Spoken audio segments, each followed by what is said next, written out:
முழுமை பருவம், அவர்களுடைய riper age,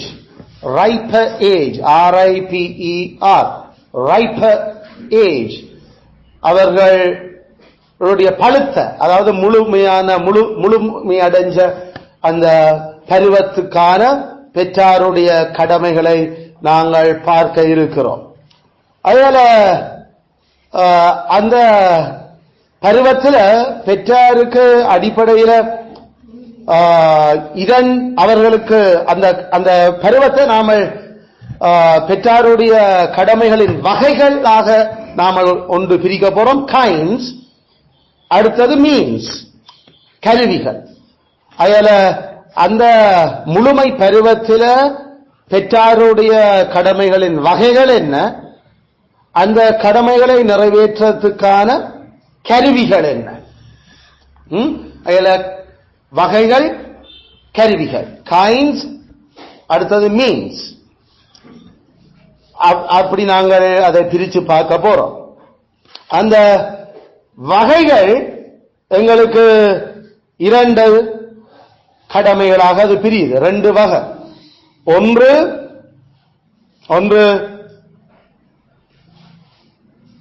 பொருத்தமான அழைப்புகளிலும்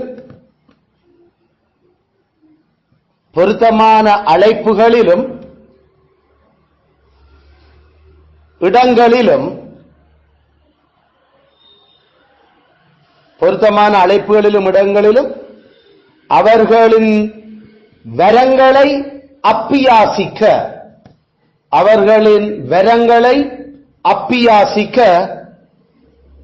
ஏற்பாடு செய்தல்.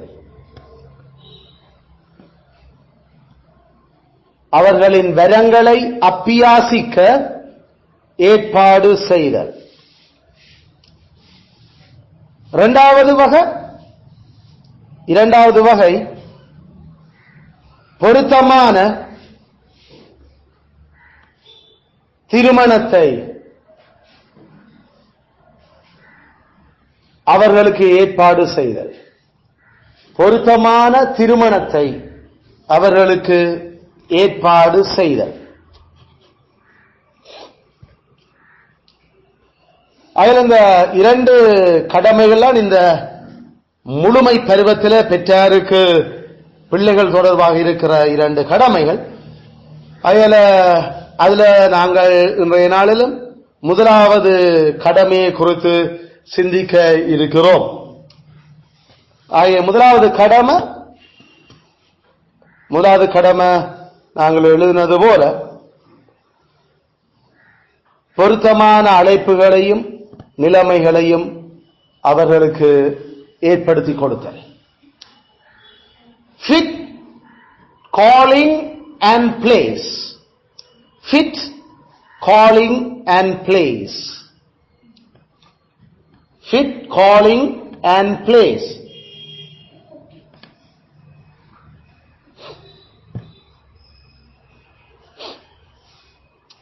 அதனால அந்த கடமையை குறித்து நாங்கள் ஏற்கனவே வளர் இளம் பருவத்திலையும் இந்த கடமைக்கு முழுமையடைகிற அந்த பருவத்தில் நாங்கள் அவர்களுக்கு செய்ய வேண்டிய கடமைக்காக வளரிளம் பருவத்திலேயே இந்த விஷயம் ஆரம்பிக்கப்பட்டிருக்க வேண்டும் என்றதை நாங்கள் பார்த்திருக்கிறோம். அதுக்கான அவர்கள் எப்படி அதுக்கு பேணி பயிற்றுவித்தல், ஒரு நல்ல மிகவும் வருமானம் அதிகமாக தரக்கூடிய தொழிலுக்கு அவர்களை பழக்கி எடுத்தல், இதெல்லாம் நாங்கள் ஏற்கனவே அந்த வளரிளம் பருவத்திலேயே பார்த்திருக்கிறோம். அது அங்க தொடங்கினாத்தான் இங்க 20 வயசுக்கு பிறகு இது சரியா வரும். அதில் அந்த 3 இருந்து 19 வயசுக்கு அங்க கோணலா போச்சுதோ, பிறகு 20 வயசுக்கு பிறகு எல்லாமே கோணலா தான் போகும். அதனாலதான் நாங்கள் வளரிளம் பருவத்தில் இந்த கடமையினுடைய தொடக்கங்கள் அது ஆரம்பிக்கப்பட்டிருக்குது. அதை நாங்கள் அங்க பார்த்திருந்த நாங்கள்.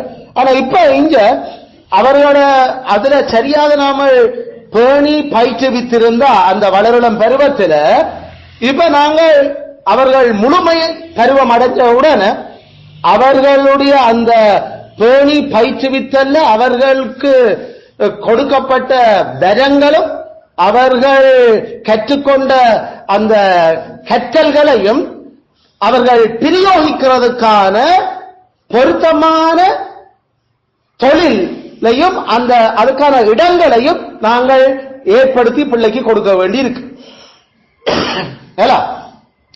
அதுல இது 20 வயசுக்கு பிறகு 19 வயசுக்கு பிறகு செய்கிற வேலை இல்ல. அவர்கள வரங்களை அடையாளம் காணுறது அல்லது அவர்களுடைய வரங்களுக்காக படிப்பிக்கிறது, அதெல்லாம் படிப்பிச்சு முடிஞ்சது. அதுல 19 வயசுக்கு பிறகு படிப்பிக்கிற வேலை இல்ல, கற்றுக்கொள்றது இல்ல. அவர்கள் ஒரு தொழிலுக்காக சரியான விதத்தில் அவர்கள் அங்க உழைக்கிறதுக்கு அவர்கள் ஆயத்தப்படுகிறார்கள். 19 வயசு வரைக்கும் அவர்கள் வருமானம் உழைக்கிறதுக்கு அவர்கள் நாம அப்படி அவர்களை வேதம் எதிர்பார்க்க இல்லை. ஆனா 20 வயசுக்கு பிறகு காசு வீட்டை கொண்டு வர்றதுக்கு ஏற்ற மாதிரி அவர்கள் ஆயத்தப்பட்டிருக்க வேண்டும். அதுல அந்த விஷயத்தை நாங்கள் இப்ப இங்க கவனிக்க போறோம். ஆகையால அப்ப சத்தியம் என்ன, பெற்றாருடைய கடமை என்ன? நாங்கள் அதை சொன்னது போல தங்களுடைய பிள்ளைகளுக்கு பொருத்தமான தொழில்களை பெற்றார் கட்டாயம் ஏற்பாடு செய்திருக்கவர். பிள்ளை வேறு இல்லை, தொழில் பெற்றார் தான் தொழில் எடுத்துக் கொடுக்கிறார். விளங்கும், அது பெற்றாருடைய பொறுப்பு. அதனால அந்த fit callings to be provided அல்லது பேரண்ட்ஸ் ought to provide, ஆங்கிலத்தில் parents ought to provide, OUGHT, ought to provide. அந்த ought to என்றது நாம ஏற்கனவே படிச்சிருக்கிறோம். விரும்புறியோ விரும்பலையோ செய்ய வேண்டிய, விரும்புறியோ விரும்பலையோ செய்ய வேண்டிய ought to. அதாவது கக்காவுக்கு போனா விரும்புறியோ விரும்பலையோ கழுவிட்டு தான் துடைச்சிட்டு தான் வரும். அங்க அந்த ought to பயன்படுத்துறது. விரும்புறியோ விரும்பலையோ பல்லு தீட்டியே ஆகும், அதான் அந்த ought to. நாம உபவாசம் பண்ணலாம், ஆனா பல்லு தீட்டாம இருக்கலாம். சாப்பாடு வேணுமெண்டா சில நாட்கள் தவிர்க்கலாம், ஆனா பல்லு தீட்டாம இருக்கலாம். அதுகள் ought to, கட்டாயம் விரும்புறோம் விரும்பிலே செய்தாக வேண்டிய. அதனால வேற தொழில் பெற்றார் விரும்புகிறோமோ விரும்பலையோ பிள்ளைக்கு கட்டாயம் அவர்கள் ஏற்படுத்தி கொடுக்க வேண்டியது. அப்ப எவ்வளவு பெரிய பொறுப்பு அந்த கடமை. 20 வயசுக்கு பிறகு பிள்ளைகள் காசு உழைக்கிறதுக்கு ஏற்ற பொருத்தமான தொழிலில பிள்ளைகளை தேடி அமர்த்தவானும் வேண்டாம். 3 வயசுல இருந்து நமக்கு 19 வயசு குறைஞ்சது 15 வரைக்கும் நமக்கு இருந்தது அந்த தொழிலுக்காக ஆட்களை ஆயத்தப்படுத்துறதுக்கு. 15 வருஷம் நாம அசண்டையினமா கவனையினமா நாம அலட்சியமா அப்படி இப்படி விட்டுருப்போம் வேண்டா. 20 வயசுக்கு பிறகு நமக்கு 15 வருஷத்துக்கு பிறகு பெற்றாருக்கு அப்படி இப்படித்தான் ஆக போகும். அது கடைசியில அவர்களுக்கும் பாவம், பிள்ளைகளுடைய வாழ்க்கையின் நாசம். ஆகையால அதுக்குத்தான் வளரிளம் பருவத்தில் கற்றர் பயிற்சி கொடுக்கிறதுக்கு எப்படி பயிற்சி கொடுக்கணும், பயிற்சி கொடுக்கிறதுக்கான கருவிகள் என்ன என்ற அந்த 2 கருவி எல்லாம் அப்பட்டமா வெளிப்படையா தெளிவா எங்களுக்கு எழுதி தந்திருக்கிறார். அதுக்குள்ள அந்த பிள்ளையினுடைய வரங்களும் பிள்ளைக்கு இயல்பாக இருக்கிறதோ அல்லது பிள்ளைக்கு நாம கற்பித்ததால அது அடைஞ்சு கொண்ட வரமா இருக்குதோ, அது எதுவா இருந்தாலும் அதுல நன்றாய் கனி தரத்தக்க விதமா நாம ஒவ்வொரு வருஷமும் கவனிச்சு ஒவ்வொரு மாசமும் ஒவ்வொரு டேமும் ஒவ்வொரு அந்த கவனிச்சு நாம கனி தர்றது எப்படி என்று கவனிச்சிருந்தா தான் நாம சரியான தொழில 20 வயசுக்கு பிறகு ரெடி பண்ணலாம். அப்படி ரெடி பண்றதுக்கு நம்மளாலேயே நாம கைவிரிச்சிட்டு இருக்கலாது. அது பெற்றாற்ற பாவம், நாம அதை பார்க்கணும். ஏண்டா கெத்தார் அதுக்கு பிள்ளைகளுடைய சித்த அந்த அந்த பிரச்சனையை நம்மகிட்ட தான் கணக்கு கேட்க போற, கணக்கு கேட்டும் இருக்கிற. அதனால அவரை படிப்பித்து விட்டுட்டு நீங்க அவர் பார்த்துக் கொள்ளட்டும் என்று சொல்ல. ஆகையால நாம பரிசுத்தவான்களுடைய உதாரணங்களை எல்லாம் நாங்கள் பார்க்க போறோம். ஆகையால பிள்ளைக்கு நாம படிப்பிச்சிருக்கிறோம், பிள்ளையினுடைய வரங்கள் என்னென்று திருப்பி திருப்பி புத்தி சொல்லி இருக்கிறோம், நாங்கள் சரியான விதத்தில் எல்லாம் அவர்களை பேணி போஷிச்சிருக்கிறோம். இதெல்லாம் இந்த குழந்தை பருவத்திலிருந்து வளருளம் பருவத்திலிருந்து எல்லாம் செய்திருக்கிறோம். அதனால இனிமேல் அவன் வளர்ந்துட்டான் அவன் பார்த்துக் கொள்வான் என்று பைபிள் ஒரு இடத்திலேயும் சொல்ல இல்லை. விளங்குதோ? பிள்ளையினுடைய வரம் என்னன்றது பெற்ற ஆட்களுக்கு தான் தெரியும். அதுல பிள்ளையோர்களுடைய அந்த வரங்கள் அது சுபாவப்படியே இருக்குதா அல்லது அது நாம பயிற்சி வித்ததால அது பெருகி இருக்குதா? பயிற்சி வித்தாலும் பெருகும், சுபாவப்படி இருக்கிறதும் இருக்குது. அதனால இந்த ரெண்டையும் நாம கவனமா பார்த்து அதுக்கேற்ற விதத்தில இப்ப அந்த வரங்களை பிள்ளை அப்பியாசிக்க வேணும். அப்பியாசிக்கத்தானே அதுக்கு சம்பளம், அதுக்கான உழைப்பு, அதுக்கான அந்த வருமானம் பெறப்போகுது. அதனால அதை அவர்கள் அப்பியாசிச்சு அதால அவர்கள் வருமானத்தை உழைக்கிறதுக்கு நாங்கள் ஏற்பாடு செய்ய வேண்டும். மேபி அது மனோ ரீதியான அழைப்புகளாக இருக்கலாம் அல்லது உடல் ரீதியான அழைப்புகளாக இருக்கலாம். அது அதுக்காக மனோ ரீதியானது என்று நாம வகைப்படுத்தியிருக்கல, உடலே சம்பந்தப்படுகிற என்ற அர்த்தம் அல்ல. அங்க மன ரீதியானது அது 100% இருக்குதுன்னா உடல் ரீதியானது அது 80% 90% இருக்க போகுது. அது உடல் ரீதியானது 100% என்று சொன்னா மன ரீதியானது 70% 80% இருக்க போகுது. அதனால இதான் அதனுடைய அந்த கம்பினேஷன். ரெண்டும் எந்த தொழிலுக்கும் அவசியம். ஆனா அவளுடைய மன ரீதியான தொழில்களுக்கா உடல் ரீதியான தொழில்களுக்கான்றது பிள்ளைகளுக்கு கடவுள் சுபாவப்படி கொடுத்திருக்கிற வரங்களாலேயும் சரி, அவர்களை நாம பயிற்சி கொடுத்து வளர்த்த வரங்களாலேயும் சரி, பெண்டாலே நாங்கள் அடையாளங்கள். அதனால நாம உண்மையில பேசிக்கா கற்பித்தல் அல்லது பள்ளிக்கூடம் அனுப்புறது, பள்ளிக்கூடம் என்று நாம கதைக்கிறது பொதுவாக மனோ ரீதியான வேலைகளுக்காகத்தான் அதை நாம செய்கிறோம். ஸ்கூல் என்றது அடிப்படையில் நாம ஸ்காலர்ஸ் ஆக வாரத்துக்கு தான் ஸ்கூல்ல தான் ஸ்காலர்ஸ். அதாவது ஸ்காலர் என்று சொல்றது படிப்பில அவர்கள் கெட்டிக்காரராக இருக்கிறது. அதுல பள்ளிக்கூடம் என்று நாம சொல்ற பாடசாலை மனோ ரீதியான அந்த அழைப்புகளுக்கு தயார்படுத்துற இடம். அதனால நம்மளுடைய உடல் ரீதியான அழைப்புகளுக்கு நாங்கள் எங்களுடைய தகப்பனுடைய தொழில்களோட சம்பந்தப்பட்ட அல்லது ஏனைய நாம சொல்லுவோம் வியாபாரங்களோட சம்பந்தப்பட்டதுகளுக்கு நாங்கள் பிள்ளைகளை பழக்கி எடுக்கிறோம். அதுக்கு பள்ளிக்கூடம் போகணும் என்ற அவசியம் இல்லை. அது எங்களுடைய உடல் ரீதியாக செய்யறதுக்கு பள்ளிக்கூடம் போக வேண்டிய அவசியம் இல்லை. ஏன்னா பள்ளிக்கூடம் என்றது மனோ ரீதியான விடயத்துக்காகத்தான் அது ஆரம்பிக்கப்பட்டது, அதுக்காகத்தான் அது இருக்கு. நம்முடைய பள்ளிக்கூடத்துக்கு 15 வருஷத்தை கடத்தி போட்டு எல்லாருமே 15 வருஷத்தை பள்ளிக்கூடத்துல நாம கடத்த வச்சு போட்டு கடைசியில பிள்ளைக்கு மனோரீதியான விஷயம் இல்லை என்று தெரிஞ்சா பிறகு அதுக்கு பிறகு உடல் ரீதியாக என்னத்தை செய்யறது தான் நம்முடைய இந்த அஞ்ஞான புறசாதி உலக இனங்களுக்கு இருக்கிற விஷயம். ஆனா மெய்ச்சமயம் இருந்த இனங்களுக்கு அப்படி இல்லை.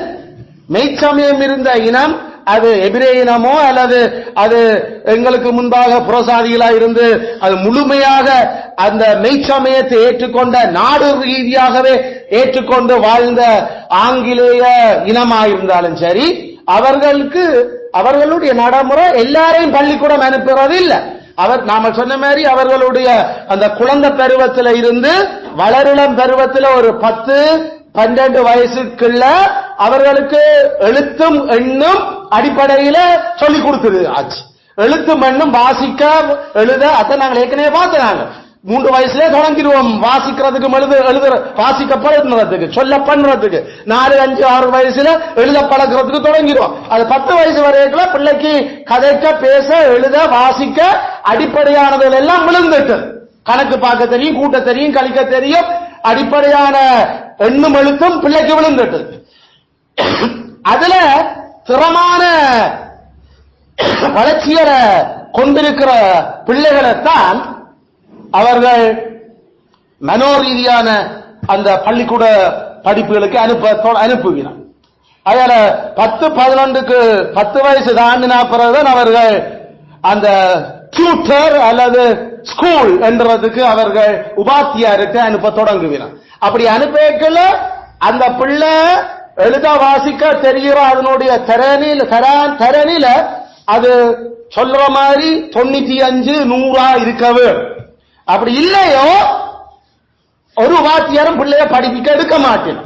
ஏடா பிள்ளைக்கு அது அந்த 10 வயசுக்குள்ள அது சரியாக விளையில வளர்க்கப்பட இல்ல என்னத்துக்கு.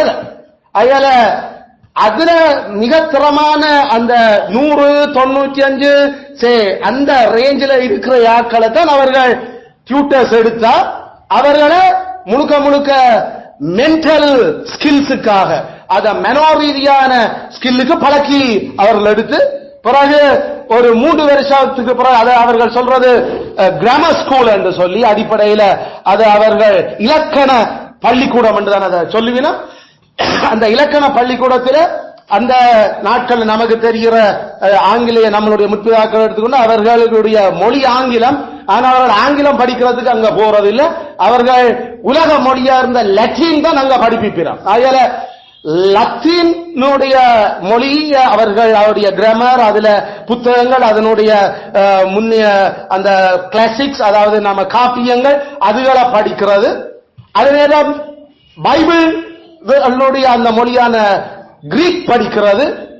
அதே நேரம் அவர்களுடைய மூளையை ட்ரெயின் பண்ணி இன்னும் பயிற்சிக்கிறதுக்கான லாஜிக் படிக்கிறது, அதாவது தர்க்கம் படிக்கிறது.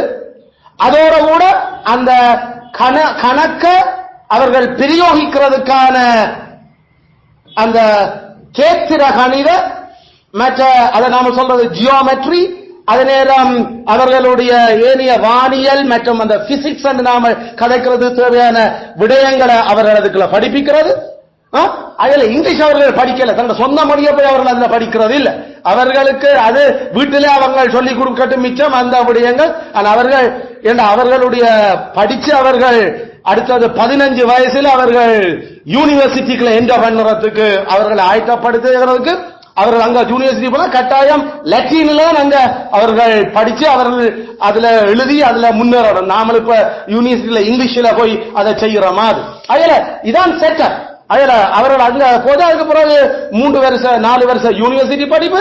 அவர்கள் 17-18 வயசுல அவர்கள் கலையில அந்த படிப்புல அவர்கள் டிகிரியோட வெளியில வருகிறார். வழங்கும். இதுதான் நம்மளுடைய 16ஆம் 17ஆம் 18ஆம் நூற்றாண்டு வரை இருந்த அந்த செட்டப். எப்ப கால் மார்க்ஸும் எப்ப இந்த பரிணாமமும் டார்வினும் வந்தாங்களோ அண்டையிலிருந்து மண்டைக்குள்ள இல்லாத பிள்ளைகள் எல்லாம் பள்ளிக்கூடத்துக்கு அனுப்ப வச்சு குடும்பத்திலே நாசமாக்கிட்டாங்க.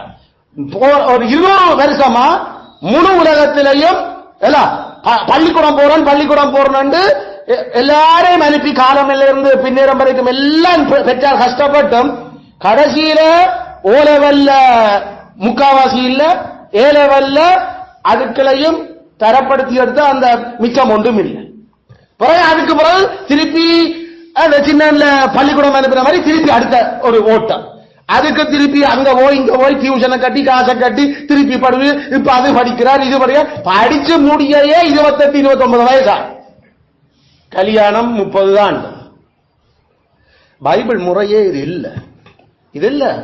நாம கடவுளுடைய மக்கள் நாங்கள் இருக்கிற இந்த நிலைமையோட வடிவா யோசிச்சு அட்லீஸ்ட் நாங்கள் அந்த யூனிவர்சிட்டி நாம 18 வயசுல எந்த பண்ணுறத கூடையாவது நாம எடுத்து 22, 23, 24 தொழிலுக்கு பிள்ளைகளை நாம நிப்பாட்டினவ.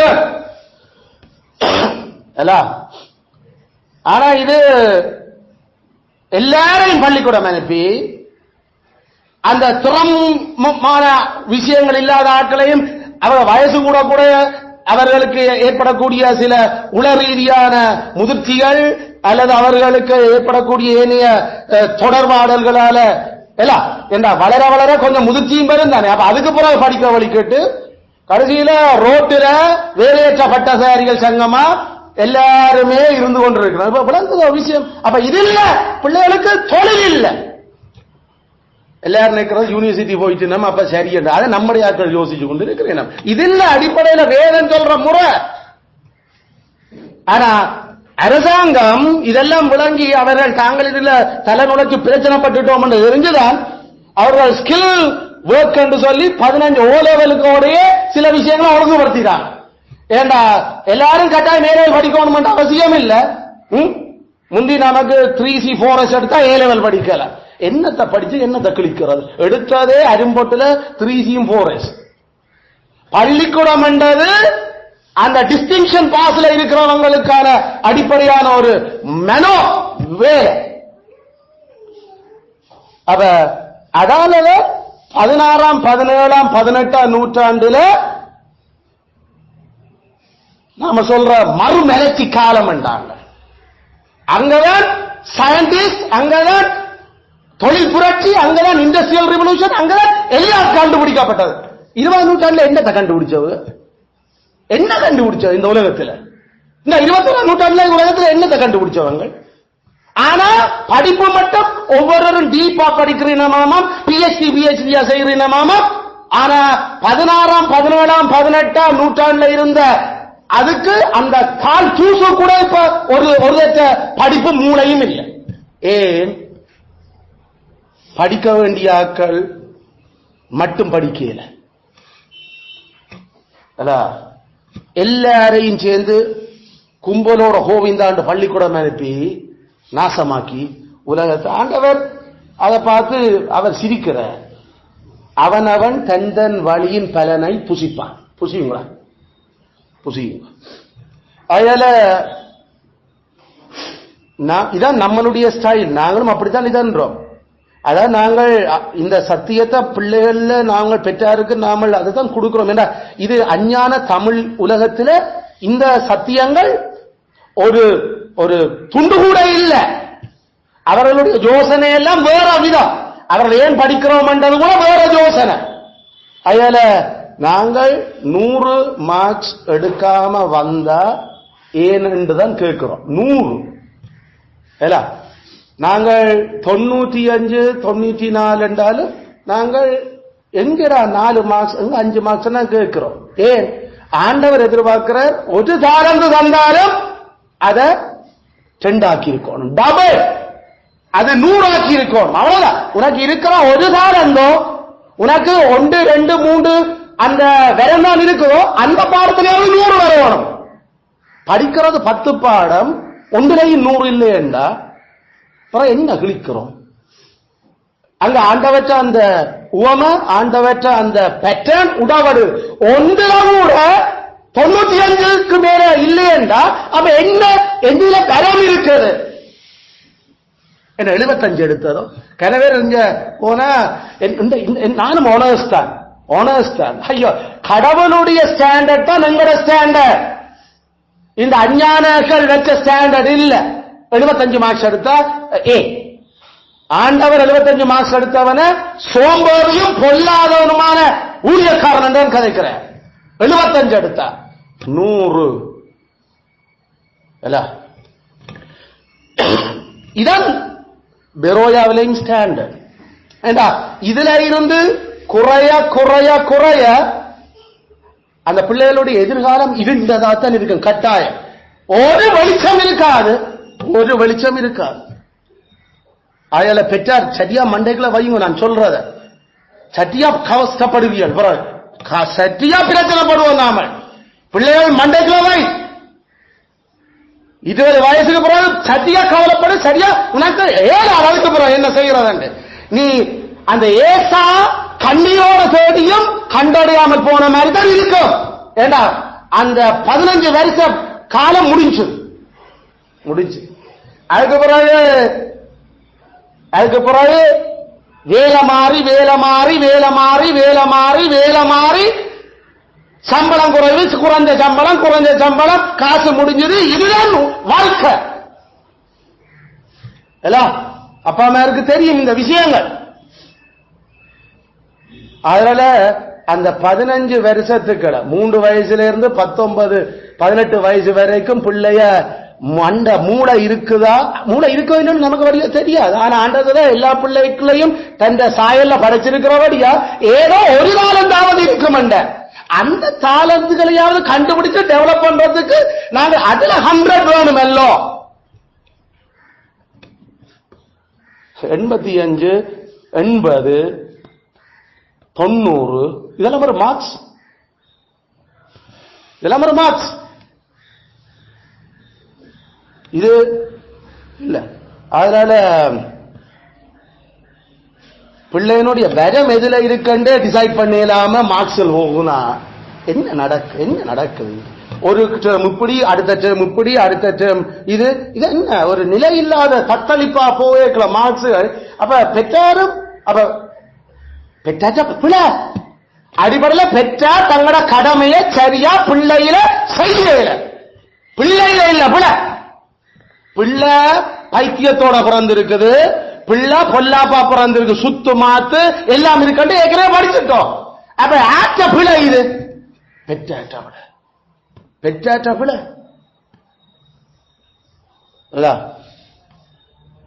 பெற்றாற்ற பிள்ளை. அதனால திறமான மூளை இருக்கிற ஆட்கள் என்று நாம சொல்லுறது மென்டலி அவர்கள் அதை டெவலப் பண்ண தெரிஞ்ச, அதை அப்ளை பண்ண தெரிஞ்ச அந்த மூளைகள். அதனால 90-95 மார்க்ஸ் வராம இருக்கிற ஆட்கள் நாம படிப்பை கண்டினியூ பண்ண வேண்டிய தேவை இல்லை. விளங்குதோ? அவர்களுக்கு உடல் ரீதியா என்ன செய்யணும்ன்றதை மட்டும் கவனிச்சா சரி. இந்த 80 மார்க்ஸ் 70 மார்க்ஸ் 6ஆம் ஆண்டு 7ஆம் ஆண்டிலேயே 75 80 எடுத்தா அப்புறம் ஓரேல் வரைக்கும் இத்தனை எடுக்க போறேன். அதனால அது ஆட்ட பிள்ளை. ஐயோ பிள்ளைகள்ல இல்லையா? நான் திரும்ப சொல்றேன், பிள்ளைகள்ல இல்லை இந்த பிள்ளை. கத்தர் பிள்ளைகள்கிட்ட கணக்கு கேட்க போறது இல்ல. கத்தர் பெத்த தகப்பனுடைய தாய்க்கு தான் கணக்கு கேட்பேன். எனக்கண்டு பெற்ற எந்த பிள்ளைகளை இப்படி நாசமாக்கி இருக்கிறீங்க.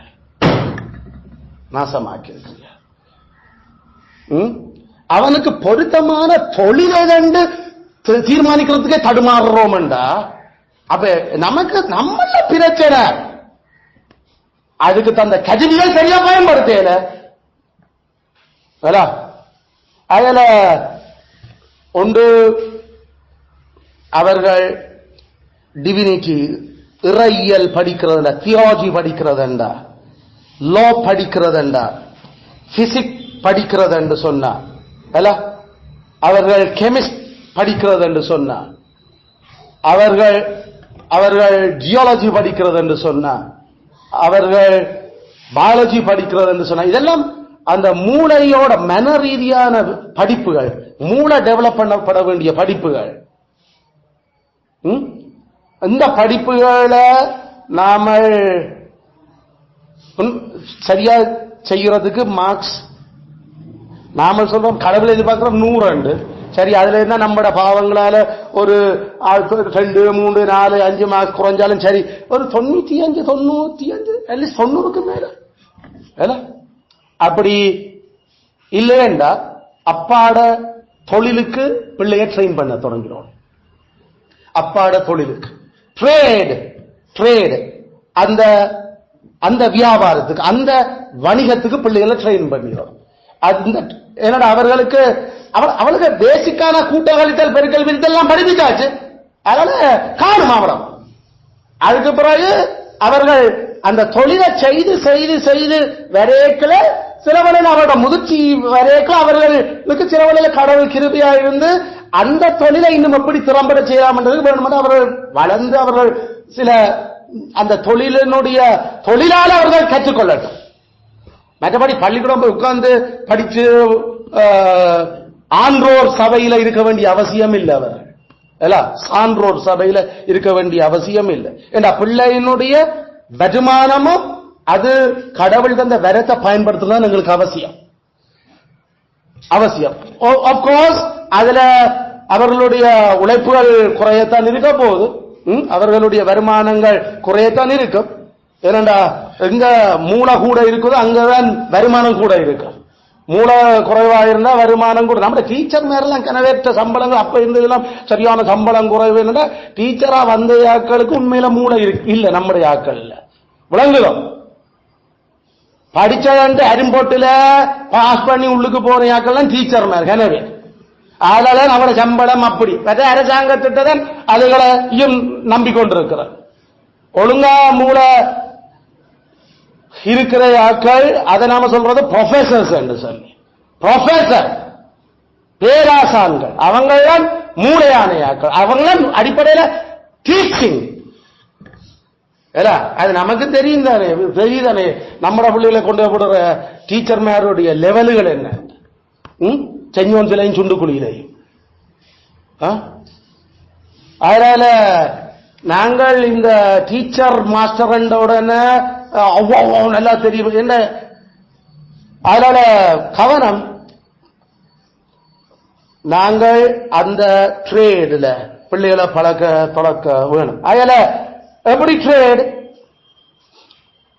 என்ன காயினாவில் எந்த பள்ளிக்கூடம் போய் படிச்சவங்க படிக்கல. அவங்களோட அப்பாட தொழில், அப்பா சரியாக அடையாளம் கண்டு படிப்பிச்சு அவங்களுக்கு விட்டார். முதல் பெற்றாருடைய முதல் 2 ஆம்பளை பிள்ளைகள் காயின் ஆபேல்.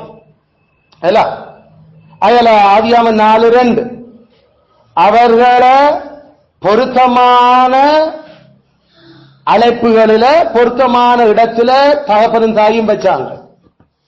ஒருவனுக்கு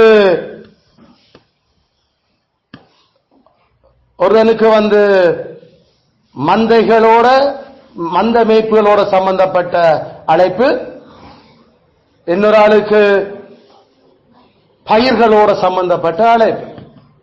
ஒன்று ஜுவாலஜி, அடுத்தது பாட்னி. நம்மளுடைய ஸ்டைல் ஒன்று பாட்னி, ஒன்று ஜுவாலஜி.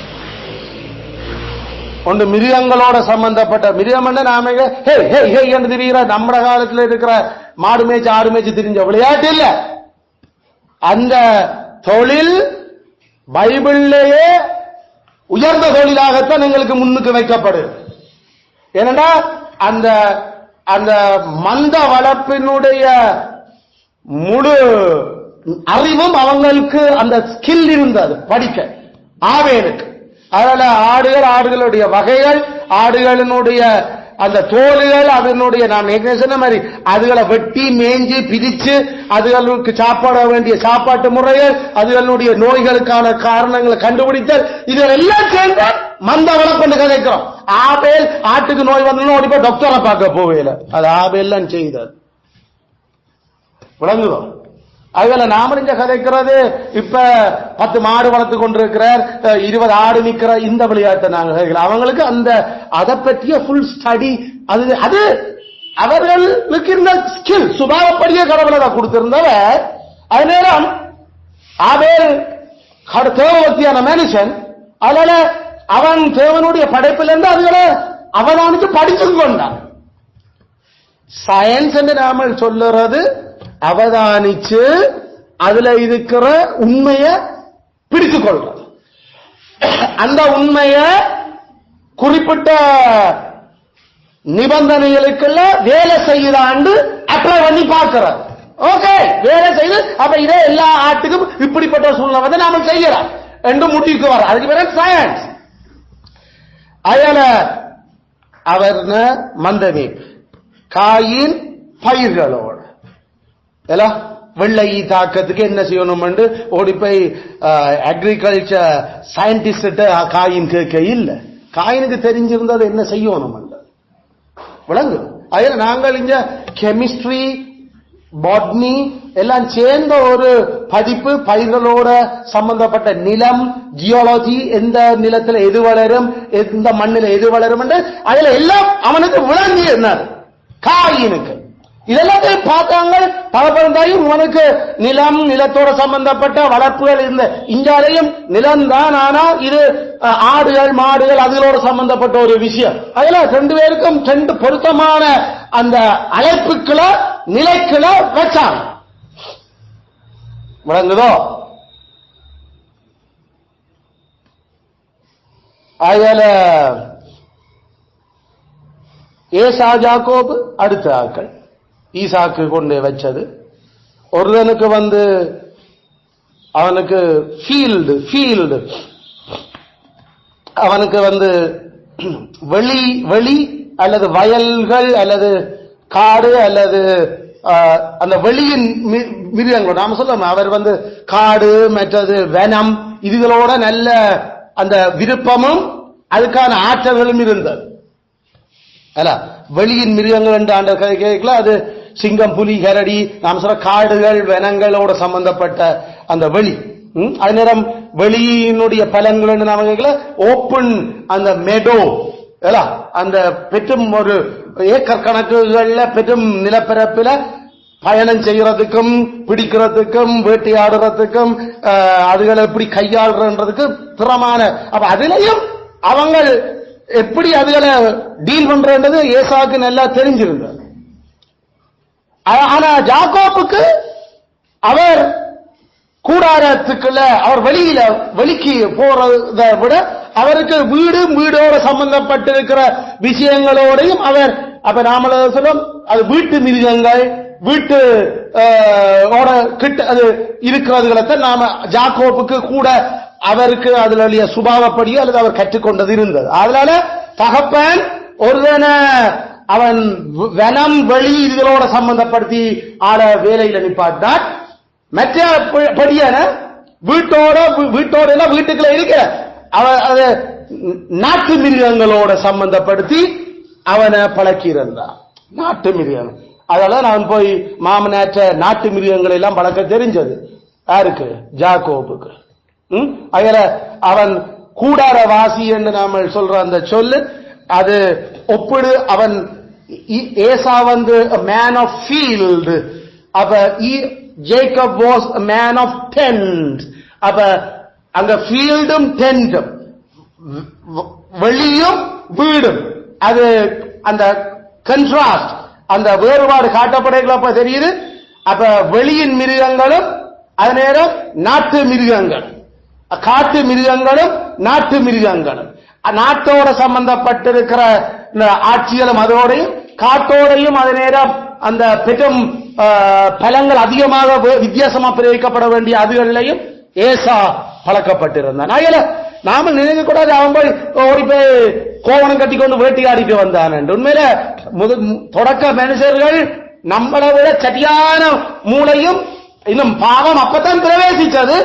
பாவம் பிரவேசிச்ச கொஞ்ச நாள் அவங்களுக்கு படுபயங்கரமான அந்த தேவனுடைய சாயல் இன்றும் அது நாசமா போகல. நம்மள காலங்களை போல அல்லது கிபிக்கு பிறகு கிபிக்கு முன்னுக்கும் ஏன் 1650 வரைக்கும் நோவாவினுடைய வெள்ளப்பெருக்கு வரைக்கும் எங்களுக்கு தெரியுது பல கண்டுபிடிப்புகள் பல தகப்பன்மார் அல்ல அதுவும் காயினுடைய அடுத்தடுத்த தலைமுறையில்தான் அந்த அவங்க நிலத்தோட அதிகமாக செய்தவர்கள்.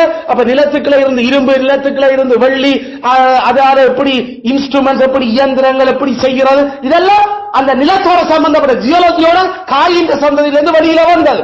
அதுல இருந்து அந்த மண்ணுகளை அதுல இருந்து எப்படி வீடு கட்டுறது எப்படி கல்விகள் எப்படி நகரம் கட்டுறது என்ற மண் ஜியாலஜியோட நல்ல பரிச்சயம் அவங்களுக்கு. அதனால கடவுள் காயினை கொண்டு போய் வச்ச அந்த அந்த அந்த அந்த தொழில் அழைப்பு அது பெரும் பரப்பு உள்ளடக்கி இருந்தது. அதெல்லாம் அவன் சந்ததி பிள்ளைகளுக்கெல்லாம் அவங்களுக்கெல்லாம் அதுகளை நாம பார்க்கிறோம். அதெல்லாம் அதோட முடிஞ்சு போச்சுது. முதலாவது ரத்த சாட்சி அதுல நம்ம அவன் பிள்ளைங்க அது இன்னொரு விதத்துல அடுத்த பக்கம் வளர்ந்திருக்கும் இந்த விஷயங்கள். ஆனா சரி ஆக எங்களுக்கு தெரியுது சரியாக பெற்றார் அடையாளம் கண்டு பிள்ளைய 2 பேரையும் உண்டாக அவங்க விடையில உண்மையில எது நல்லா வருகிறதோ அதுக்குத்தான் பெற்றாங்க. ஈசாய் அடுத்தையார் அவற்றுக்கு கனாம்புல பிள்ளையர் அவர்ல முதல் 3 பேரையும் ஈசாய் சவுலுடைய ராணுவ போர் வீரருக்குரிய அந்த விஷயத்துக்கு அந்த அழைப்புக்கு அனுப்பி இருந்தார். கடைசியால தன்னோட வீட்டு மிருகங்கள் வீட்டு விஷயங்களை வளர்க்கறதுக்கு வச்சிருந்தாங்க. அதான் நம்ம தாவி. அதனால தன்னுடைய பிள்ளைகளினுடைய வரங்கள் என்ன எது அதிகமாக இருக்குது என்றதை அடையாளம் கண்டு அவர்களை அவன் அந்தந்த தொழில்களுக்கு நிப்பாட்டினான். ஈசாய் சாமுவேல், ஈசாய்க்கு பிறகு சாமுவேல் சொல்லலாம். சாமுவேல் தந்த 2 ஆம்பளை பிள்ளைகளையும் அவன் லாயர்ஸ் ஜட்ஜஸ் ஆக்கி இருந்தான். அவன் 2 பேரையும் ஜட்ஜஸ் ஆக்கி இருந்தான். சாமுவேல் தந்த 2 ஆம்பளை பிள்ளைகளை. அதில் அவங்களுக்கு அந்த தொழில் அல்லது அந்த மனோவளங்கள் நிறையவே இருந்தபடியால் அவர்கள் 2 பேரும் அப்படி ஆக்கப்பட்டு அவன் அவர்களுக்கு அந்த தொழிலை ஏற்படுத்தி கொடுத்தான். அவர்கள் நியாயாதிபதிகளாக இருந்தார்கள் என்று பைபிள் சொல்லுது. இஸ்ரவேலில் அப்ப தகப்பன் தான் அதுகள் எல்லாத்தையும் ஏற்படுத்தி கொடுக்கிறாங்க.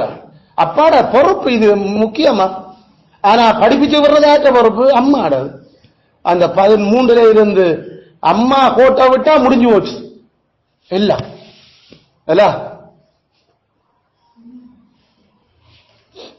அதனால சாமுவேலுடைய பிள்ளைகள் இப்படி நாங்கள் அடுக்கிக் கொண்ட போலும் ஒவ்வொரு அந்த பரிசுத்தவான்களுடைய பிள்ளைகள் அல்லது கடவுள் காட்டு இருக்கிற மனுஷர் ஈவன் நாமல் அவிசுவாசிகளை கூட இந்த பைபிள்ல நாம அவங்க தங்களோட பிள்ளைகளுக்கு தொழில் சரியாக அடையாளம் கண்டு அவங்க அதுகள்ல விட்டிருந்தாங்க. அந்த ஆடு மந்தை மேய்ப்பு ஆடு வளர்ப்பு அந்த காலத்துல பெரும் செல்வம் கொலிக்கிற ஒரு தொழில். சீமானா இருந்தான். சீமான் என்று சொல்றது நாம இப்ப ஷேக் என்று நாம சொல்றோமே, ஷேக் அல்லது நாம அந்த அவர்கள் செல்வம் பெருகி இருக்காங்க.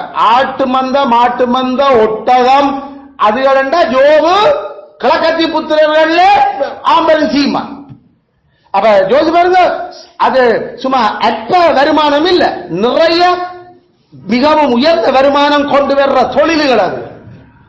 இப்பயும் வெளிநாடுகள்ல இந்த ஆடு வளர்ப்பு மாடு வளர்ப்பு மிருக வளர்ப்புகள் இந்த நெல்லுகள் அது செல்வம் கொளிக்கிற தொழில்கள். நம்மட அஞ்ஞான புறசாதி நாடுகள்ல ஐயோ தூக்க போட்டு சாகிறதும் தூக்கு தொங்கி சாகிறதும் நெல் அழிஞ்ச உடனே கடன் கட்டையிலாம சாகிறதும் நம்ம நாட்டுல தான். ஆனா வெளிநாடுகள்ல அவங்க ஹெலிகாப்டர்ல விதைக்கிறாங்க, லேசரால அறுக்கிறாங்க.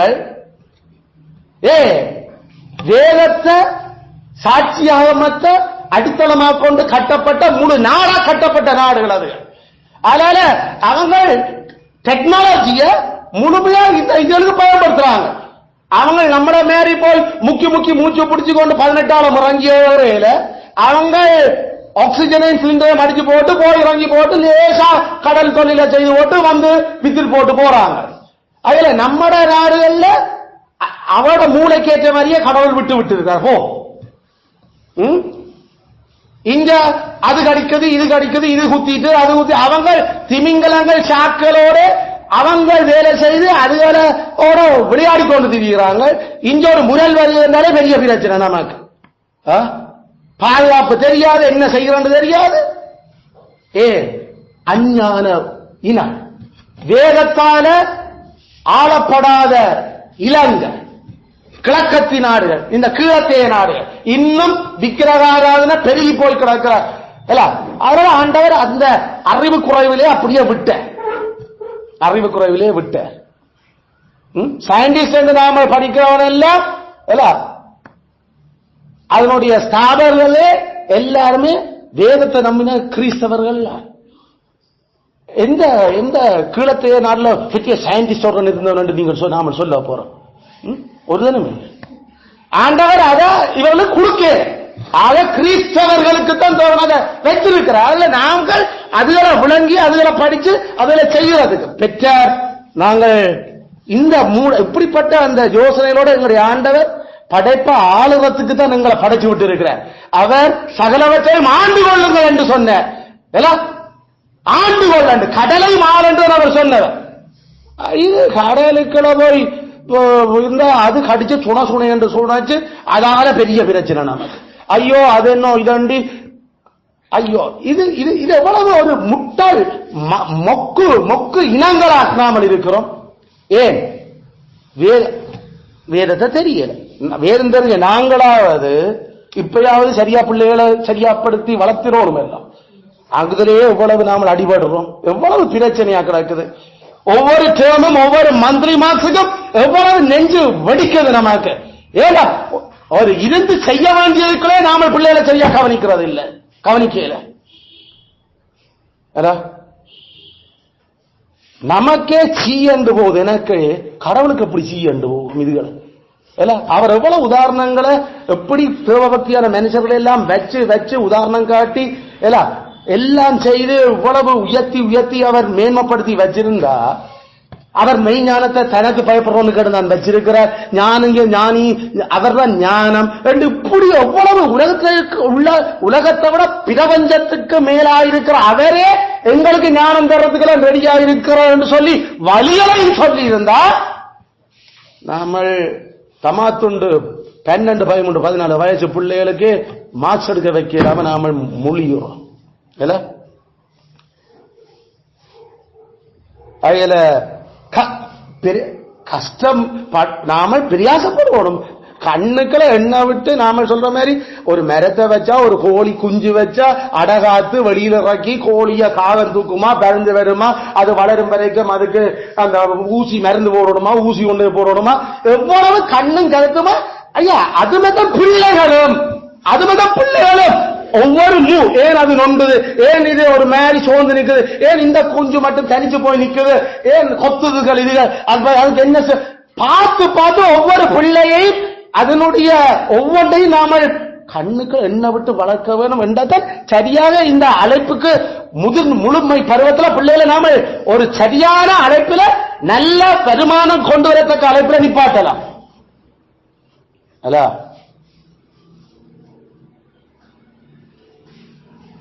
அதுல இந்த உதாரணங்களோடு கூட பொருத்தமான அழைப்பினுடைய நன்மைகள் என்ன, பொருத்தமான அழைப்பின் நன்மைகள், பொருத்தமான அழைப்பின் நன்மைகள்.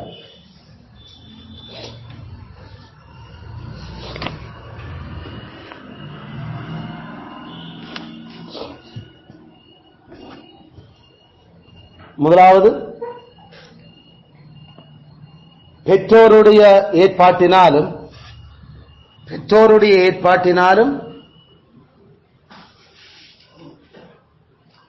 பிள்ளைகளினுடைய பிள்ளைகளின் ஜாக்கிரதையினாலும்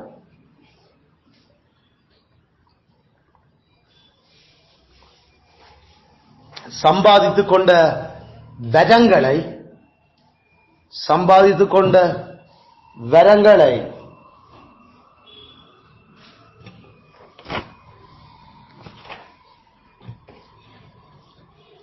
நன்றாக அப்பியாசிக்கலாம்.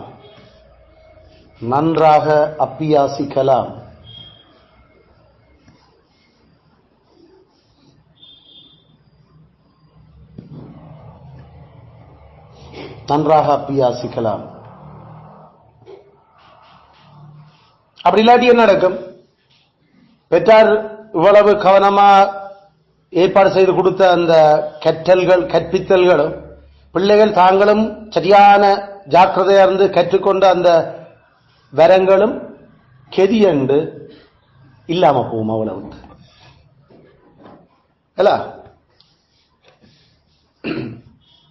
கார் மோட்டார் பைக் ஓட பழகி நாம ஸ்கில் நாம எடுத்துட்டோம்.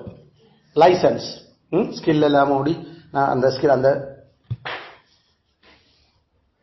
எடுத்து லைசன்ஸ் எல்லாம் வச்சிருக்கிறோம். ஆனா மோட்டார் பைக் நாம கார் ஓடையிலே என்று சொன்னா நம்மளால ஓட தெரியாது. அதுக்கப்புறம் ஓமா இல்லையா? விளங்குதோ? ஓடிய அந்த நேரம் பழகி அந்த அந்த வரம், அந்த இயலுமை, அந்த வரத்தை நாம அடைஞ்சு கொண்டோம், கற்றுக்கொண்டு. லைசன்ஸ் எடுத்துட்டா அதுக்கு பிறகு ஓட வேணும், ஓடிக்கொண்டிருக்க வேணும். அது ஓடாம விடு, அதுக்கப்புறம் கட்டாயம் நமக்கு அந்த வரம் நம்மள இருந்து இல்லாம போய்கொண்டிருக்கு. விளங்கு? அதுக்கு நமக்குள்ளே நிறைய உதாரணங்கள். நாமளும் காசு கட்டியெல்லாம் சொல்லி ஒரு நாள் கூட கார் ஓடுனது இல்லை. ஆனா காருக்கு லைசன்ஸ் இருக்குது, காரே இப்ப கூட தெரியாது.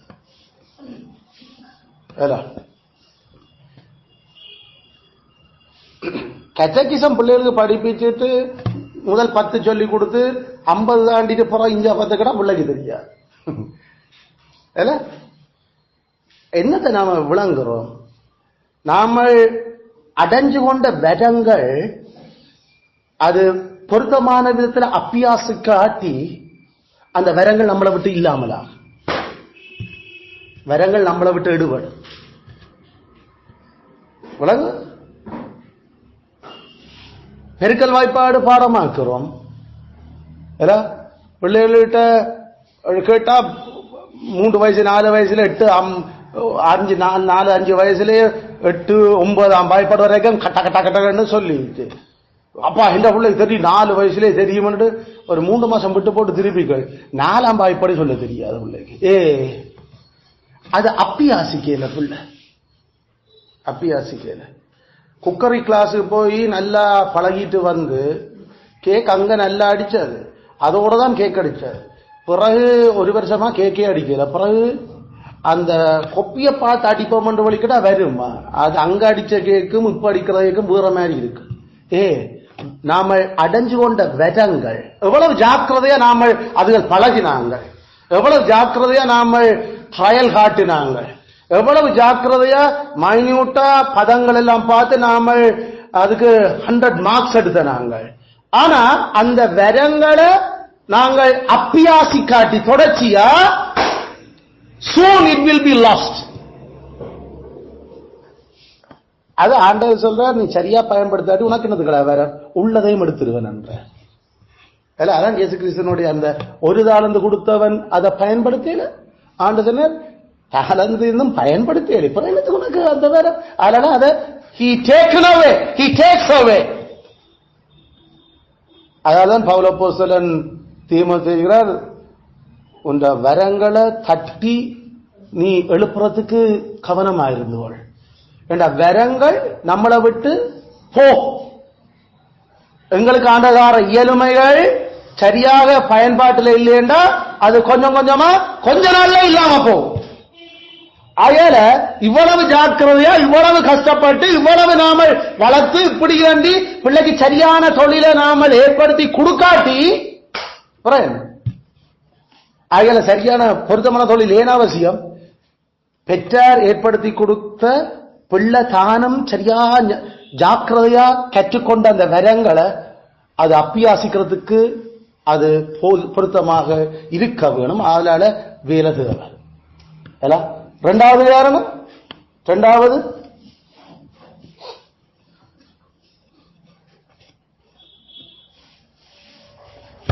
ஆலயத்துக்கும் பொதுநலவாயத்துக்கும் பொதுநலவாயத்துக்கும் அதிக நன்மை செய்யலாம், அதிக நன்மை செய்யலாம். Church and Commonwealth, Church and Commonwealth, ஆலயத்துக்கும் பொது நலவாயத்துக்கும். பொதுநலவாயம் என்று சொல்றது சமுதாயத்துக்கு, சமுதாயத்துக்கு. அதனால அதிக நன்மை செய்யலாம். சேர்ச்சுக்கும் அந்த வரங்களை சரியாக பயன்படுத்தி தொழில இருந்தா தானே திருச்சபையினுடைய விஸ்தாரம், கிறிஸ்துவுக்கான சாட்சியால சபையை நோக்கி மக்கள் கவரப்படுதல், எவ்வளவு விஷயம் இருக்குது. வரங்கள் திறமான வரங்களோட இருக்கிற சபையை நோக்கி வரங்கள் குறைவா இருக்கிறார்கள் ஈர்க்கப்பட தொடங்குகிறார். நல்ல அழைப்புகளில் வருமானம் நல்ல எடுக்கிற அழைப்புகளில் இருக்கிறார்கள், பல தங்களுக்கு கீழே இருக்கிறார்களை கடவுள் சுவிசேஷத்தின் நிமித்தம் அவர்கள் செல்வாக்கு செலுத்துகிறார். நீதான் நாமெல்லாம் அதை சரியாக இல்ல நல்ல தொழில் இல்லையென்றா யார் இல்ல சுவிசேஷத்தை காட்டுறது? நம்மளை பார்த்து யாரு சேர்ச்சுக்கு வருவான்? அங்கதான் பிரச்சனை. அதான் தமிழினத்தில் இருக்கிற பெரிய பிரச்சனை. அந்த வரங்களை அக்வா பண்ண இல்ல, வரங்களை சேர்ச்காரர் அதுல அதிக கரிசனம். அதான் ஆன்மீகம், ஆவிக்குரிய வாழ்வு என்ற ஒரு பித்தலாட்டத்தை உருவாக்கி போட்டு படிப்பும் தர்க்கமும் இதுவும் அதுவும் ஒன்றும் வேண்டாம்.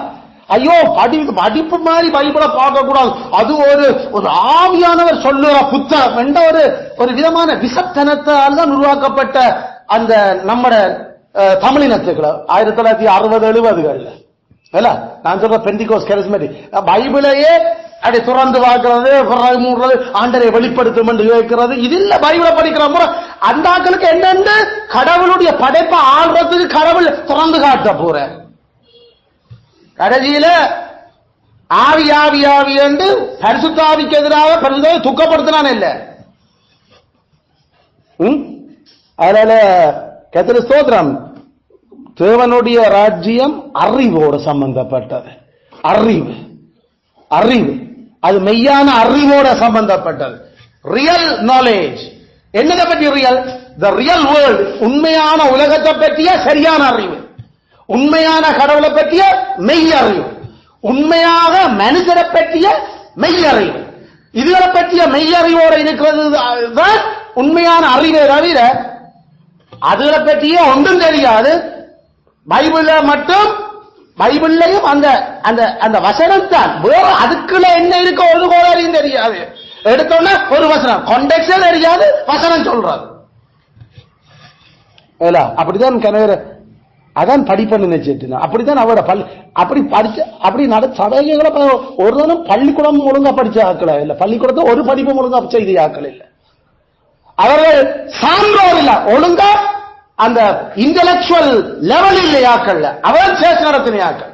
கடைசியில இந்த ஆக்களுடைய அந்த ஒரு 50 வருஷம் நாம சொல்ற கடைசி ஒரு 50 வருஷத்துல படிக்காதவன் தான் சேர்ச்ச நடத்துற ஒரு படம், ஒரு பிம்பம் தமிழ் உலகத்துல குறுவட்டு ஆச்சு. ஆனா எவ்வளவு ஐயோ எவ்வளவு எவ்வளவு அதெல்லாம் பாதாளத்துல தமிழினம் போச்சு. அங்க அவனவன் சயின்ஸ் இதுகளுக்கு முன்னுக்கு டிவினிட்டி அவன் படிக்க வேண்டிய அந்த பாடம் கிரீக், லத்தீன், ஜியோமெட்ரி, லாஜிக் அது இதெல்லாம் படிச்சு போட்டு அதுல சிரமமா அந்த மண்டதான் முதல் சூஸ் பண்ணணும் மினிஸ்ட்ரிக்கு, ஊழியத்துக்கு. அப்படித்தான் அவங்களுக்கு மிச்ச எந்த சயின்டிஸ்டோட கதைக்கிறதுக்கு சயின்டிஸ்டா வழி நடத்துறதுக்கு அவங்களுக்கு தெரிஞ்சாரு. ஆனா இங்க படிச்ச ஆக்களுக்கு முன்னால கூனி குறுகி நிக்கிறது தான் நம்முடைய ஆக்களுக்கு. பாஸ்டர் எவ்வளவு எவ்வளவு பிழையா போச்சு தமிழினத்துல நாங்க மற்ற இனங்களும் இப்படித்தான் இருப்பாங்க எனக்கு. ஆனா அது இல்ல அடிப்படை. அதான் அவங்க சொன்னாங்க த குயின் ஆஃப் சயின்ஸ், அறிவியலின் அரசி இறையியல், வேதவியல். நீங்கள் வாசிப்பியல் இந்த அடுத்த மாசம் எத்தனை போதகர்மார் சயின்டிஸ்டா இருந்தாங்க. சர்ச் போதகர்மார் தான் சயின்டிஸ்ட், இறையியல் படிச்சவன் தான் பெரும் சயின்டிஸ்ட். டிவினிட்டி படிச்ச ஐசாக் நியூட்டன் தான் the best of scientists. அதுல ஆனா இங்க இதுல நாம விளங்கல சபைக்கும் அதாவது ஆலயத்துக்கும் பொதுநலவாயத்துக்கும் அவங்க கண்டுபிடிச்சு நாங்கள் மறைச்சு வைக்க இல்ல. அத அந்த நாட்டை அந்த சமுதாயத்தை எப்படி முன்னேற்றுவதற்கு அதுல பயன்படுத்தினாங்க. இங்க அடிபட்டு கொண்டிருக்காங்க. நான் கண்டுபிடிச்சா நீங்க கண்டுபிடிச்சா அது உனக்கு வரக்கூடாது, எனக்கு அது நான் இவ தானே வச்சு வச்சு வச்சு சமுதாயத்தில் இருக்கிற அந்த கண்டுபிடிப்பால ஒரு பயனும் அடைய இல்லை. ஆனா 16ஆம் 17ஆம் 18ஆம் நூற்றாண்டுல கண்டுபிடிச்சாங்களோ அது அந்த சமுதாயத்துக்கு தான் அவங்கள அதை கொடுத்தாங்க. ஏன்னா கடவுள் அதுக்காக என்ன தந்திருக்கிற என்னால தேவாலயமும் பொதுநலவாயமும் நல்லா முன்னேறட்டும். ஏன்னா கடவுள்கிட்ட இருந்து இலவசமா பெற்ற நான் அதை இலவசமா தான் நான் கொடுக்கிறேன், எல்லாரும் பயனடையட்டும். அதுல காட்டன் மேத்தர் அவ நாம சொல்ற மாதிரி இப்ப அடிக்கிற அந்த மருந்துகள் எல்லாம் ஆன்டிபயோட்டிக்ஸ், வேக்சினேஷன்ஸ், பெரியம்மா இது அதுகளுக்கு நாம முன்னுக்கு போடுறோம். பிறந்த உடனே ஒரு 6 மாசத்துல ஊசி, அந்த ஊசி அதெல்லாம் யாரு கண்டுபிடிச்சாரு? அவங்கள தாங்களே தண்ட பிள்ளைக்கு அதை அப்ளை பண்ணி காட்டினா இந்த எந்த பிள்ளைக்கும் அதே வருத்தம் நான் அதை அப்ளை பண்ணேன் சரியோ நிரூபிச்சிருக்கிறார். அந்த கிருமியினுடைய ஒரு அளவெடுத்து ஏற்று அந்த கிருமி அந்த பிள்ளைக்கு வராதுன்றாங்க. அதனால சமுதாயத்தில் அந்த பெரியம்ம நோய்க்கு ஆப்பு வச்சாங்க. அத இல்ல அந்த மருந்து வேண்டும் என்றால் நீங்கள் இவ்வளவு தொகை செலுத்தணும் என்று கேட்கவே இல்லையா? அவங்க பொது நலவாயம், பொது நலம் என்ற கண்டுபிடிப்புனால பொது மக்கள் நலன் அடையணும் என்றாங்க. அதுல நாங்கள் பிள்ளைகளுக்கு பொருத்தமான தொழில்கள்ல ஏற்படுத்தி கொடுக்கிறதுனுடைய நன்மை என்ன? Church and commonwealth will get much more good. அதிக நன்மை அடையும் சபையும் பொது நலம். மூன்றாவது நன்மை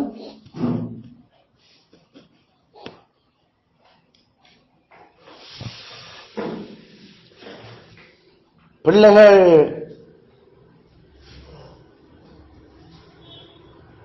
தாங்கள் குடும்பமாகும் போது அல்லது தாங்கள் குடும்பம் அமைக்கும் போது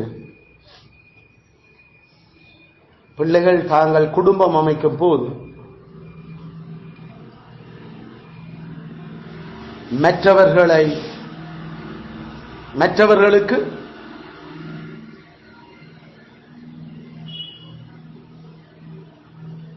அல்ல மற்றவர்களுடைய கஷ்டங்களை தீர்க்க முடியும்.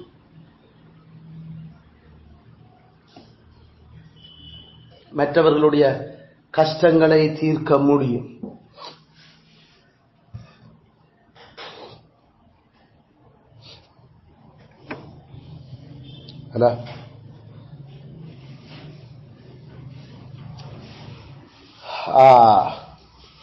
ஏன்னா அவர்களோட குடும்பத்துக்குள்ள இருக்கல பெற்றார் தான் அதனுடைய முழு பொறுப்பு. அப்ப தான தர்மம் செய்கிறதோ வேற எது செய்கிறாலும் இவர்கள் முடிவெடுக்க இயலாது.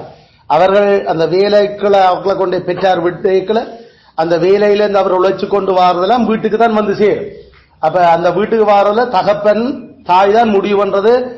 ஆற்ற கஷ்டத்தை தீர்க்கணும், யாருக்கு கொடுக்கணும் என்றது அவர்கள் முடியணும். ஆனா பிள்ளை தான் குடும்பம் அமைக்கல. இப்ப அவர் பெற்றாருக்கும் எல்லாருக்கும் கொடுத்து கொண்டிருந்தார். இப்ப இனி தனக்கு தண்ட குடும்பத்துக்கு அவர் உழைச்சு கொண்டு இருக்கல. அப்ப அவரும் அவற்றை மனசியும் மற்றவர்களுடைய கஷ்டங்களை தீர்க்கிறதுக்கு அவர்கள் உதவ முடியும். ஏன்னா பைபிள் சொல்லுது ஏன் உழைக்கணும்? குறைச்சல் உள்ளவனுக்கு கொடுக்கத்தக்கதாக உழையன். அதான் அந்த வசனம். அவர்கள் தாங்கள் குடும்பம் அமைக்கும் போது குறைச்சல் உள்ளவர்களுக்கு கொடுக்கத்தக்கதாக இருக்கு. ஏண்டா முதல் அவர்களுக்கு கொடுக்க இயலாது. ஏன்னா அவர்கள் இன்னும் ஒரு தங்களோட பெற்றாருடைய ஆட்சிக்குள்ள இருக்கிறேன். ஆனா இவர் உழைச்சு கொண்டு வந்து பெற்றார் தான் கொடுக்கிறேன். பெற்றார் தான் அதை டிசைட் பண்றது யாருக்கு கொடுக்கறது, எந்த குறைச்சல் உள்ள ஆளுக்கு கொடுக்கணும். ஆனா பிள்ளை தான் குடும்பம் அமைக்கல அந்த தொழில சரியா நாம நிப்பாட்டி இருந்தா அந்த பிள்ளை தான் இப்ப குறைச்சல் உள்ள ஆட்களுக்கு கொடுக்கறதுக்கு அது ஆரம்பிக்கும். அப்படி ஆரம்பிக்கல ஆண்டத்த பார்வையில் அது எப்படி இருக்கும்?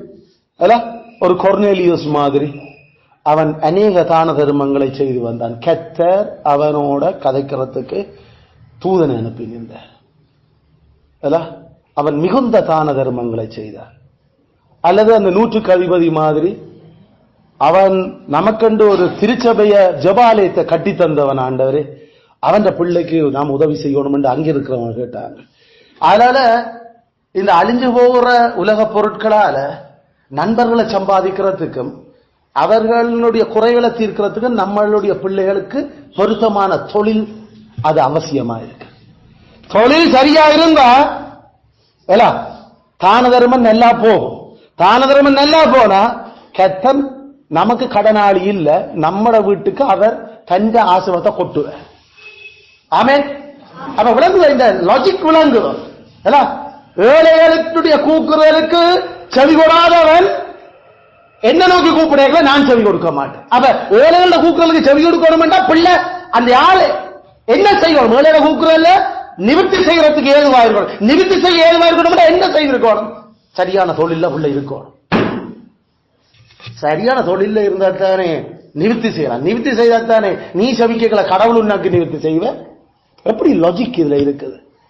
நாம மற்ற ஆட்களுக்கு நிவர்த்தி செய்ய வேண்டிய குறைச்சல் இருக்குன்னு தெரிஞ்சும் நாம நம்முடைய மனதை அடைக்க வலிக்கட்டா ஆண்டவர் சொல்ற, ஐயோ சகோதரன் எண்ணப்பட்டவர்களுக்கே குறைச்சல் உள்ள கண்டு நீ உன் கைய தாராளமா விரிக்க இல்ல, உன் மனசை அடைச்சு கொள்ற, உனக்கு நான் ஆசீர்வதிக்கணும். வீடு குட்டிச்சுவராக, வீடு குட்டிச்சுவராக அந்த அதை அறுப்போம் வீட்டுல. நாம ஏண்டா இது கேட்கல, நாம அதை சரியாக தான தர்மத்துக்கு நாம ஒதுக்கி நாம எல்லாம் படிச்சிருவோம். புருஷன் பொறுப்பு, மனுஷிக்கிறது பொறுப்பு, தான தர்மம் செய்கிறது. நாம கொடுத்தாத்தான் கடவுள் நம்மட வீட்டுக்கு கொடுப்ப. நாம உழைக்கலாம் கொடுக்கலையோ உள்ளதையும் அவர் எடுக்க தொடங்குவேன். அதுல இது பிள்ளைகளுக்கு ஒரு நல்ல தொழில் இருந்தா தானே, சரியான தொழில் இருந்தா தானே பிள்ளைகள் அதை செய்ய. அதுல தொழிலை விட முக்கியம். நாலாவது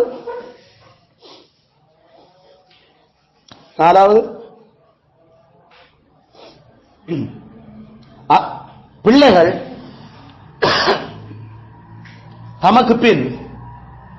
தமக்கு பின் ஏனையோரை பயிற்றுவிக்க முடியுமாயிருக்க.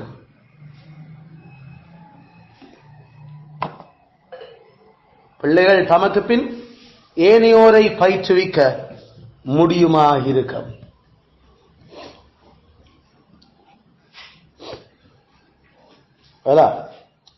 எப்படி நம்மட பிள்ளைகளை நாம வேலை ஒன்றுக்கு கொண்டே விடைக்கல, அங்க அந்த பிள்ளை 3 வயசுல இருந்து 19 வயசு வரைக்கும் நம்மளுடைய ஆட்சிக்குள்ள இருந்து பழக்கப்பட்டது.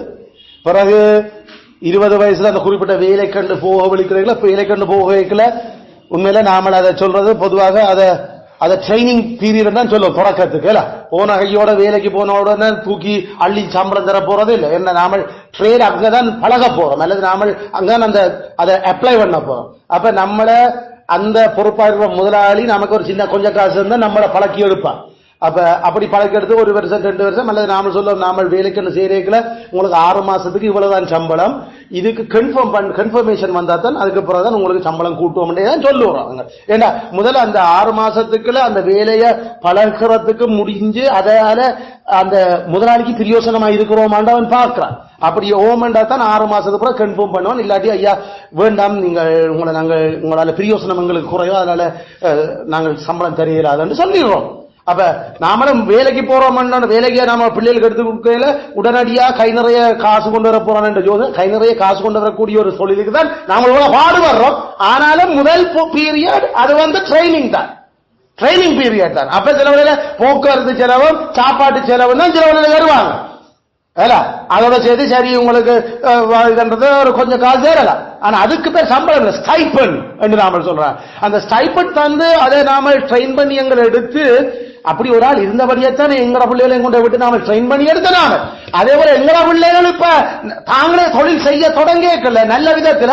அதே மாதிரி வர்ற மெட்டியாக்களை ட்ரெயின் பண்றதுக்கு அந்த பிள்ளைகளால முடியும் இல்லை. அப்படி இருந்தானே குடும்பமும் தேவாலயமும் பொதுநலமும் சமுதாயமும் தொடர்ச்சியா கிறிஸ்து வரும் வரைக்கும் ஓடும். அந்த வரத்தால இல்லாட்டி அந்த வரம் அதோட முடிய போகுது. சக்சஷன் என்று நாம சொல்ற சக்சஷன் மேனேஜ்மெண்ட் பைபிள்ல அதான் பவுல் சொல்ல, தீமோத்தேயுவே நீ எடுத்து ட்ரெயின் பண்ணு சில பேரை, ஆனா இந்த விசுவாசத்தை காத்துக்கொண்டு உண்மையான மனசார இதுல நிக்கிறவங்களை பார்த்து தெரிஞ்செடுத்து ட்ரெயின் பண்றாங்க. ஏண்டா நான் உன்னை ட்ரெயின் பண்ணி இருக்கிறேன், அதே மாதிரி நீ ட்ரெயின் பண்ணாக்கல. ஏண்டா தேவனுடைய அரசு குடும்பம் இந்த அழைப்பு கிறிஸ்து வரும் வரைக்கும் தொடர வேண்டியது. எந்த அழைப்பா இருந்தாலும் அந்த அழைப்புகள் தொடரப்பட வேண்டியது. இந்த 4 நன்மைகளுக்காகவாவது நாம பிள்ளைகளை பொருத்தமான தொழில நிப்பாட்ட வேணும், பொருத்தமான தொழில்களுக்கு ஆட்களை அனுப்ப வேணும். அதில் இதோட நாங்கள் நிப்பாட்டோம். மிகுதி விடயங்கள் அடுத்த முறை நாங்கள் பார்ப்போம். பிள்ளைகள் முழுமை பருவத்தில் அவர்களை பொருத்தமான தொழில்களில் நிப்பாட்டி அவர்களுடைய வரங்களை அப்பியாசிக்கிறதுக்கான செயல்பாடுகளை ஏற்படுத்தி கொடுக்கிறத பற்றி நாங்கள் படிச்சிருக்கிறோம். கிறிஸ்து தொடர்ந்தும் தம்முடைய ஞானத்தாலும் கிருபையாலும் எங்களை வழி நடத்துவாராக. ஆமென்.